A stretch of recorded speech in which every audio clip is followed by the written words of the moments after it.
أبو عبد الله عثمان بن عفان الأموي القرشي، ثالث الخلفاء الراشدين، واحد من العشرة المبشرين بالجنة، ومن السابقين إلى الإسلام. يكنى ذا النورين لأنه تزوج 2 من بنات النبي صلى الله عليه وسلم، حيث تزوج من رقية ثم بعد وفاتها تزوج بأم كلثوم. كان عثمان أول مهاجر إلى أرض الحبشة لحفظ الإسلام، ثم تبعه سائر المهاجرين إلى أرض الحبشة، ثم هاجر الهجرة الثانية إلى المدينة المنورة. وكان رسول الله يثق به ويحبه ويكرمه لحيائه وأخلاقه وحسن عشرته، وما كان يبذله من المال لنصرة المسلمين والذين آمنوا بالله. وبشره بالجنة كأبي بكر وعمر وعلي وبقية العشرة، وأخبره بأنه سيموت شهيدا. بويع عثمان بالخلافة بعد الشورى التي تمت بعد وفاة عمر بن الخطاب.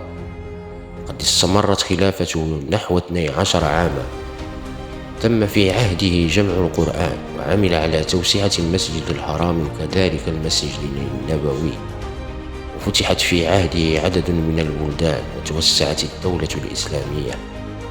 من البلدان التي فتحت في أيام خلافته أرمينيا وخراسان وكرمان وسجستان وإفريقية وقبرص. قد أنشأ أول أسطول بحري إسلامي لحماية الشواطئ الإسلامية من هجمات البيزنطيين. في النصف الثاني من خلافة عثمان التي استمرت لمدة 12 عاما ظهرت أحداث الفتنة التي أدت إلى اغتياله، وعمره 82 سنة، ودفن في البقيع بالمدينة المنورة. ولد عثمان بن عفان في الطائف، وقيل في مكة، بعد عام الفيل ب6 سنين، وهو من بطن بني أمية بن عبد شمس بن عبد مناف، وهم من كبار سادات قريش.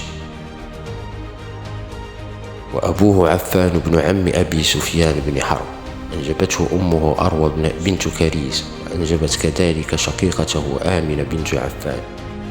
وبعد وفاة والده عفان تزوجت أمه من عقبة بن أبي معيط الأموي القرشي، وأنجبت منه 3 أبناء وبنت، هم الوليد بن عقبة وخالد بن عقبة وعمارة بن عقبة وأم كلثوم بنت عقبة، وهم إخوة عثمان لأمه. قد أسلمت أم عثمان وماتت في خلافته، كان أحد الذين حملوها إلى قبرها، وأما أبوه فمات في الجاهلية.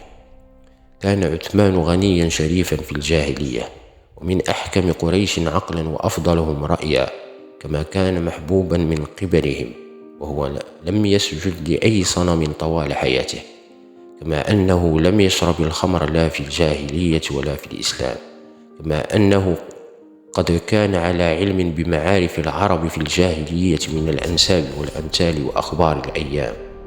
قد رحل إلى الشام والحبشة، وعاشر أقواما غير العرب، فعرف من أحوالهم وأطوارهم ما ليس يعرفه غيره من قومه، واهتم بالتجارة التي ورثها عن والده، ونمت ثرواته، وأصبح يعد من رجالات بني أمية الذين لهم مكانة في قريش كلها. فكان كريما جوادا، وكان من كبار الأثرياء، وقد نال مكانة مرموقة في قومه، محبة كبيرة. قد كان يكنى في الجاهلية أبا عمرو، فلما جاء له عبد الله من رقية بنت النبي محمد صلى الله عليه وسلم كناه المسلمون أبا عبد الله. وكان عثمان يلقب بذي النورين لزواجه من رقية ثم من أم كلثوم بنتي النبي محمد صلى الله عليه وسلم. أسلم عثمان بن عفان حينما كان في 34 من عمره، حين دعاه أبو بكر الصديق إلى الإسلام قائلا له: ويحك يا عثمان، والله إنك لرجل حازم ما يخفى عليه الحق من الباطل. هذه الأوثان التي يعبدها قومك أليست حجارة صماء لا تسمع ولا تبصر ولا تضر ولا تنفع؟ فقال: بلى والله إنها كذلك. قال أبو بكر: هذا محمد بن عبد الله، قد بعثه الله برسالته إلى جميع خلقه، فهل لك أن تأتيه وتسمع منه؟ فقال نعم. وفي الحال مر رسول الله صلى الله عليه وسلم فقال يا عثمان أجب الله إلى جنته، فإني رسول الله إليك وإلى جميع خلقه. قال والله ما ملكت حين سمعت قوله وأن أسلمت، وشهدت أن لا إله إلا الله وحده لا شريك له، وأن محمدا عبد الله ورسوله. فكان بذلك من السابقين الأولين قبل دخول محمد بن عبد الله دار الأرقم، حتى قال أبو إسحاق كان أول الناس إسلاما بعد أبي بكر وعلي وزيد بن حارثة عثمان، فهو رابع من أسلم من الرجال.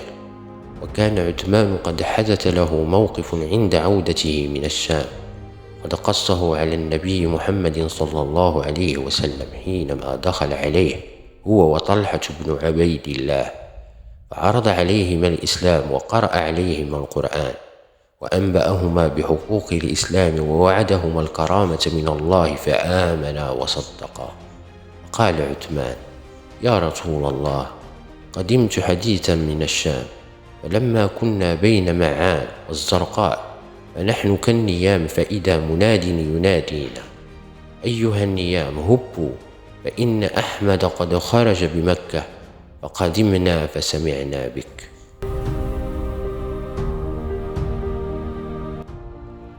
كان النبي محمد صلى الله عليه وسلم قد زوج رقية من عتبة بن أبي لهب، زوج أختها أم كلثوم من عتيبة بن أبي لهب.